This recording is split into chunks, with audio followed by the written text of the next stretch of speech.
Ang weird na to. Meron akong wooden box dito, isang pula na cube, at dalawang blades na gawa sa bakal. Itong mga blades na to, solid to, at hindi to basta-basta nayuyupi.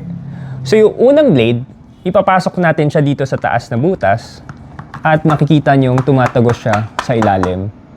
Tapos yung pangalawang blade naman, ipapasok natin siya dito ng pahiga, at tumatagos rin siya sa kabilang side, di ba?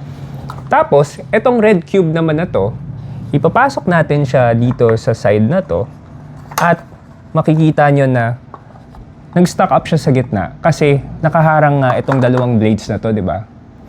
Pero pag unti-unti nating tinaob yung kahon, makikita nyo na unti-unti siyang tumatagos doon sa mga bakal hanggang sa tuluyan na siyang tumagos doon sa kabilang side.